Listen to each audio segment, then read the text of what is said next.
আমার ভাইরা, সম্মানিত হাজিরিন,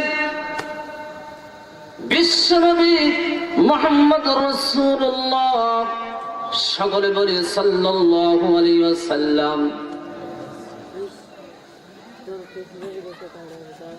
হযরত সাহাবা রাদিয়াল্লাহু তাআলা আনহু 16 বছরের একজন যুবক, বিশ্বনবীর বার্তাবাহক সাহাবা ছিলেন। তিনি একদিন মদিনায় চলতে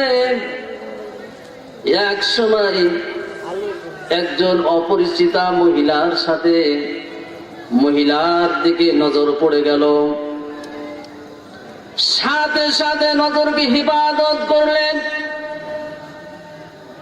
তিনি ভাবলেন, আহারে আমি একই করলাম, জবানকে হিফাজত করতে পারলাম না। আমি হলাম একজন বিশ্বনবীর বার্তাবাহক সাহাবী। আরে আমি কি কাজটা যেন করে ফেললাম, নাফরমানি কাজ করলাম। নিজের ভিতরে ভয় ঢুকাই দিলেন। চিন্তা করছেন আর হাউমাউ করে কাঁদতেছেন। কাঁদতে কাঁদতে এক পর্যায়ে নিজেকে লুকাইয়ে ফেললেন। এমন একটি জায়গা লুকায় গেলেন, সেখানে কেউ চেনে না, জানে না। বেদুইনদের সাথে মিলিত হইয়া গেলেন। বেদুইনদের সাথে যখন মিলিত হয়ে গেলেন, যাওয়ার পরে এইদিকে বিশ্বনবী জনাবে মুহাম্মদ রাসূলুল্লাহ সাল্লাল্লাহু আলাইহি সাল্লাম সাহাবা রাদিয়াল্লাহু তাআলা আনহুকে পাইলেন না।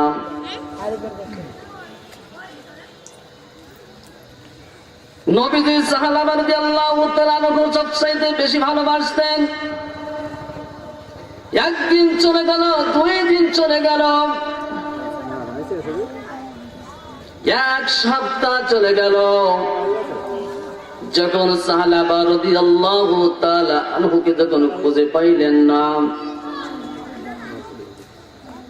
সাহাবী হযরত আবু বকর রাদিয়াল্লাহু তাআলা আনহু, হযরত ওমর রাদিয়াল্লাহু তাআলা আনহু, অন্যান্য সাহাবীদেরকে নবীজি বললেন, যাও সাহাবাকে খোঁজ করে নিয়ে আসো, কোথায় সে আছে খুঁজে নিয়ে আসো। হযরত আবু বকর, হযরত ওমর, অন্যান্য সাহাবীগণ খুঁজতে বাইর হলেন। তন্নকে খুঁজতে শুরু করলেন। মদিনা এবং মক্কার মাঝখানে পাহাড় এলাকা, যেখানে বেদুইনরা বাস করে। তাদেরকে জিজ্ঞাসা করলো, তোমরা কি বলতে পারো এমন একটি যুবকের সন্ধান কি তোমরা দিতে পারো? তারা জবাব দিল, আমরা একটা যুবককে আমরা দেখেছি, শুধু তার চোখে সব সময় পানি দেখেছি আর হাউমাউ করে কাঁদে। প্রতি সময় প্রতিদিন একটি নির্দিষ্ট সময় বাইরে হয়ে আসে, আমরা তাকে 1 গিলাস দুধ আমরা দিই। দুধ খাইছে চলে যায়, গুহার মধ্যে চলে যায়। ওই সময় হযরত আলী, হযরত আবু বকর, ওমর, অন্যান্য সাহাবাগণ বলছেন, এটাই হলো সে সাহাবা রাদিয়াল্লাহু তাআলা আনহু। অপেক্ষা করতে লাগলেন। অপেক্ষা করতে করতে এক সময় সাহাবা রাদিয়াল্লাহু তাআলা আনহু গুহা থেকে বাইর হয়ে এসে দেখলেন আবু বকর, ওমর, অন্যান্য সাহাবীগণ দাঁড়ায় আছে। সাহাবা রাদিয়াল্লাহু তাআলা আনহু বললেন, ও গো নবীর সাহাবী, আমার বিষয় সম্পর্কে কোন কোরআনের আয়াত নাযিল হয়েছে কিনা বলো। আমার সম্পর্কে মহিলা প্যান্ডেলের ছবি দেখা যাচ্ছে না, একটু দেখেন। এখানে সাহাবা রাদিয়াল্লাহু তাআলা আনহু আছেন। অপেক্ষা করলেন, অপেক্ষা করতে করতে সাহাবা রাদিয়াল্লাহু তাআলা আনহু বাইরে হয়ে আসলেন। বললেন, আমার বিষয় সম্পর্কে কোন কোরআনের আয়াত কি নাযিল হয়েছে নাকি বলো। তারা জবাব দিল, না না, তোমার বিষয় সম্পর্কে কোন কোরআনের আয়াত নাযিল হয় নাই। আমরা এসেছি, নবীজি আমাদেরকে পাঠিয়েছেন তোমাকে নেওয়ার জন্য। তোমাকে যেতে হবে। এক মুহূর্ত পর্যন্ত দেরি করলেন না, পালন করলেন না, সাথে সাথে নবীজি দরবারে হাজির হয়ে গেলেন। যাওয়ার সাথে সাথে হাওমাও করে কাঁদতেছি আর বলতেছি, ইয়া রাসূলুল্লাহ, ইয়া হাবিবাল্লাহ, ইয়া রাসূলুল্লাহ, ইয়া হাবিবাল্লাহ, আমার বিষয় সম্পর্কে কোন কোরআন আয়াত নাযিল হয়েছে কিনা বলুন। নবীজি বললেন, না না না, তোমার বিষয় সম্পর্কে কোন কোরআনের আয়াত নাযিল হয় নাই। নবীজি বললেন, সাহাবা রে, তোমার শরীরটা বড় দুর্বল হয়ে গেছে, আমার কোলের ভিতরে মাথা দাও। সাহাবা রাদিয়াল্লাহু তাআলা আনহু বললেন, ইয়া রাসূলুল্লাহ, ইয়া হাবিবাল্লাহ, কি করে আপনার কোলের ভিতরে মাথা দেব? আমি এমন একটি অন্যায় করেছি, নাফরমানি কাজ করেছি, কি করে আমার মতন নাফরমানি বান্দা আপনার কোলের ভিতরে মাথা দেব? নবীজি বললেন, হে সাহাবা, আমার কোলের ভিতরে তুমি মাথা দাও। সাহাবা রাদিয়াল্লাহু তাআলা আনহু যখন নবীজির কোলের ভিতরে যখন মাথা দিলেন, মাথা দেওয়ার সাথে সাথে সাহাবা রাদিয়াল্লাহু তাআলা আনহু বললেন, ইয়া রাসূলুল্লাহ, ইয়া হাবিবাল্লাহ, আমার শরীরের ভিতরে যেন কি যেন একটা হাঁটতেছে, চলতেছে। নবীজি বললেন, হে সাহাবা, শোনো, মালাকুল মাউত কিছুক্ষণের মধ্যে চলে আসবেন, তোমার দুনিয়া থেকে চলে যেতে হবে, তোমার আর বেশি সময় বাকি নাই, জান কবজ হয়ে যাবে। নবীজি বললেন, সাহাবা শোনো, তুমি কালেমা পড়ো, আশহাদু আল্লা ইলাহা ইল্লাল্লাহু ওয়াহদাহু লা শারীকা লাহু ওয়া আশহাদু আন্না মুহাম্মাদান আবদুহু ওয়া রাসূলুহু। জোরে জোরে বলুন সুবহানাল্লাহ। আমার ভাইরা, সাহাবা রাদিয়াল্লাহু তাআলা আনহু দুনিয়া থেকে বিদায় নিলেন। নবীজি জানাজা পড়ালেন নিজ হাতে, কাফন দাফন করলেন। কাফন দাফন শেষে নবীজি যখন রাস্তা দিয়ে হাঁটতেছেন, পা বেছে বেছে হাঁটতেছেন, পা মেপে মেপে হাঁটতেছেন, এমন সময় সাহাবীগণ জিজ্ঞাসা করলেন, ইয়া রাসূলুল্লাহ, ইয়া হাবিবাল্লাহ, বিশাল বড় রাস্তা, এত বড় রাস্তা থেকে আপনি কেন এরকম পা মেপে মেপে হাঁটতেছেন, কেন এরকম চলতেছেন, কারণটা কি? নবীজি বললেন, হে সাহাবারা শোনো, আমি যা দেখি তোমরা তা দেখো না। সাহাবা রাদিয়াল্লাহু তাআলা আনহু তার মৃত্যুতে আল্লাহ রাব্বুল আলামিন এত পরিমাণ খুশি হয়েছেন, এত পরিমাণ খুশি হয়েছেন, যার জন্য আল্লাহ রাব্বুল আলামিন আকাশ থেকে কাতারে কাতারে ফেরেশতা নাজিল করে দিয়েছে। জোরে জোরে বলা যাবে কেউ সুবহানাল্লাহ। এত পরিমাণ আল্লাহ খুশি হয়েছেন। সম্মানিত হাজিরিন, তারা গুনাহ করেছিল, গুনাহ করার সাথে সাথে তারা ভয়তে থরথর করে কেঁপেছিল। আর আমরা গুনাহ করি, আমাদের কোনো ভয় নাই, কিছু হয় না, ঠিক কিনা বলুন আমার ভাইরা। সম্মানিত হাজিরিন, আগেকার জামানার লোকেরা এই কোরআনকে এত পরিমাণ ভালোবাসতো, মহব্বত করতো, সব সময় কোরআন দিয়ে তারা কথা বলতো। কোরআন ছাড়া অন্য কিছু দিয়ে তারা কথা বলতো না। ওই সময় সবচাইতে বড় মুহাদ্দিস যার নাম হলো আব্দুল্লাহ বিন মুবারক রাহমাতুল্লাহ আলাইহি, তিনি হজ করতে গেলেন। হজ করার শেষে বাড়িতে যখন চলে যাবেন, রওনা দিবেন, পথে মধ্যে দেখতে পেলেন একজন মহিলা চাদর মুড়ি দিয়ে ঘুমায় আছে।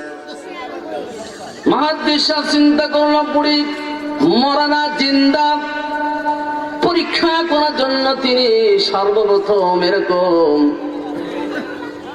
বললেন। কিভাবে বললেন? আসসালামু আলাইকুম ওয়া রাহমাতুল্লাহ, সালাম দিলেন। বুড়িমা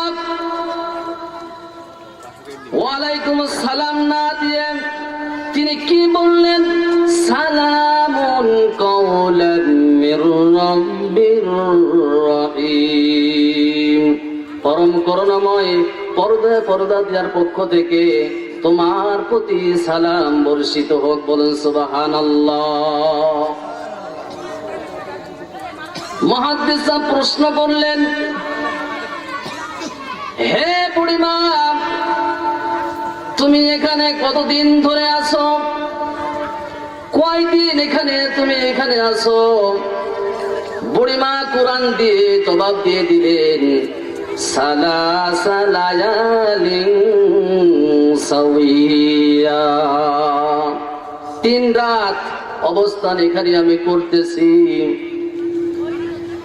মুহাদ্দিস প্রশ্ন করলেন, আরে 3 দিন এখানে অবস্থান করছেন, তাহলে খান কি আপনি খান?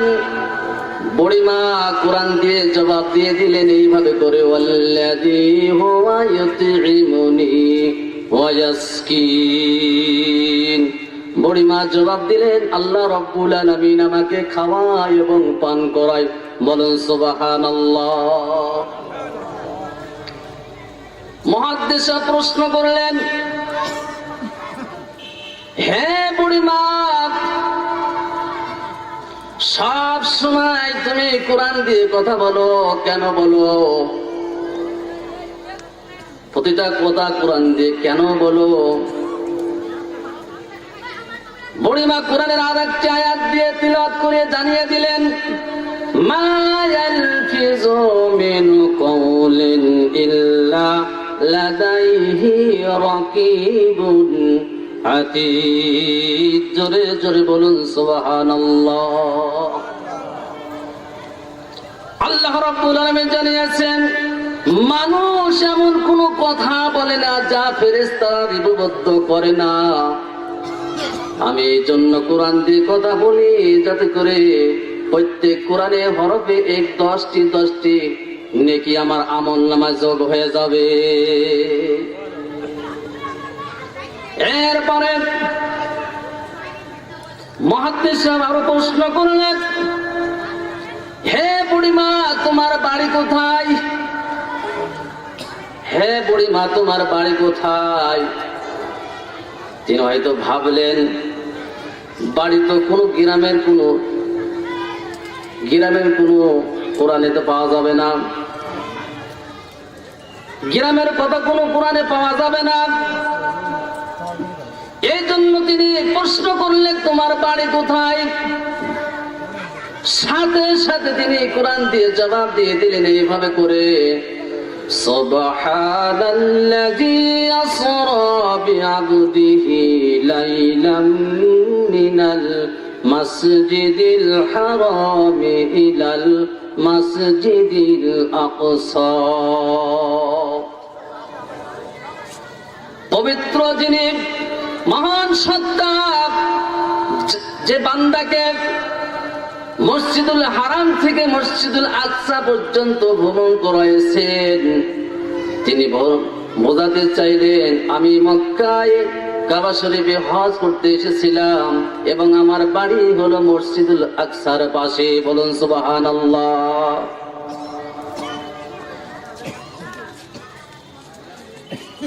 মুহাদ্দিস প্রশ্ন করলেন, হে বুড়িমা, যেহেতু আপনি অনেকদিন এখানে আছেন, আপনি বহুদিন এখানে অবস্থান করছেন, আমার কাছে কিছু খাবার আছে, কিছু খাবার আপনি গ্রহণ করুন, কিছু খাবার আপনি গ্রহণ করুন। বুড়িমা কোরআনের আরেকটি আয়াত তিলাওয়াত করে জানিয়ে দিলেন এইভাবে করে,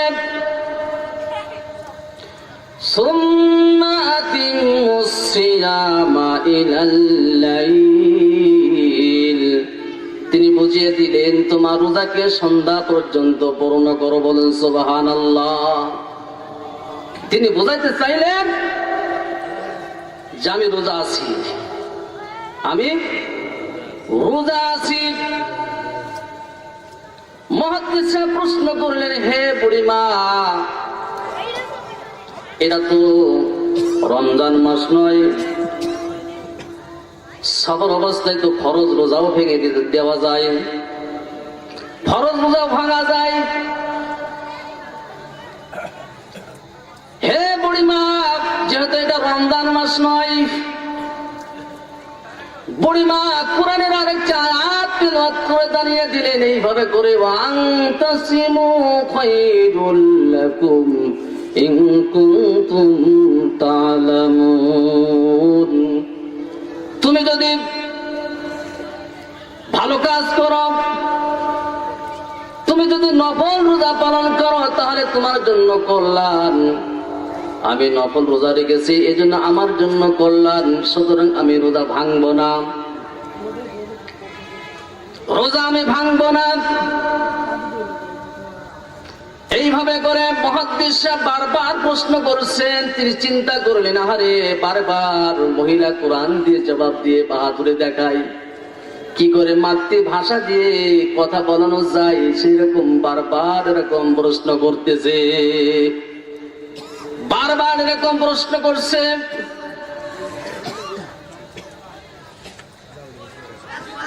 এরপরে মুহাদ্দিস সাহেব প্রশ্ন করল, হে বুড়িমা শোনো, তোমার কি কোনো সন্তান আছে? তোমার কি কোনো সন্তান আছে নাকি?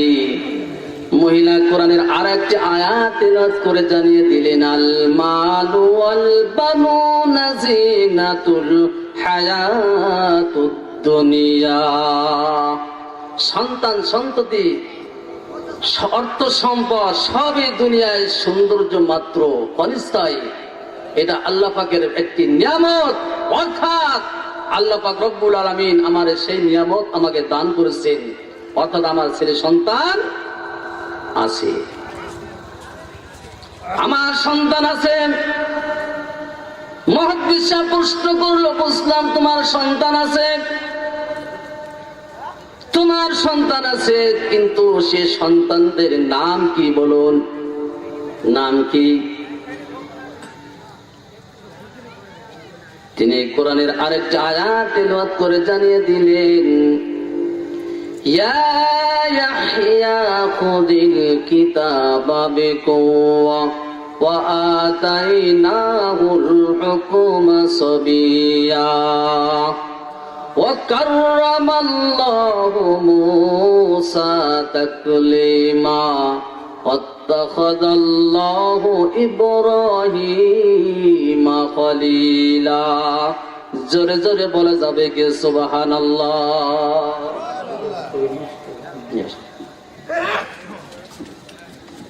তিনি বোঝাতে চাইলেন আমার সন্তান হলো ইয়াহইয়া, মূসা, ইব্রাহিম। এরকম ভাবে কোরআন দিয়ে এরকম জানিয়ে দিলেন। এরপরে তখন মুহাদ্দিস সাহেব প্রশ্ন করতে পারছে না, আরে আমি কোনো কিছু দিয়ে মহিলাকে হার মানাতে পারলাম না, মাতৃভাষা দিয়ে কথা বলাইতে পারলাম না, কি করা যায়? চুপ করে থাকলেন।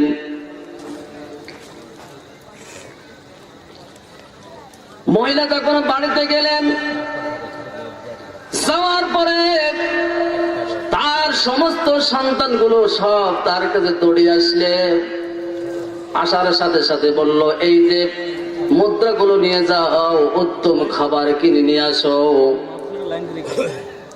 এরপর মুহাদ্দিস সাহেব প্রশ্ন করলেন, সন্তানদেরকে এইভাবে করে, ও ছেলেরা শোনো,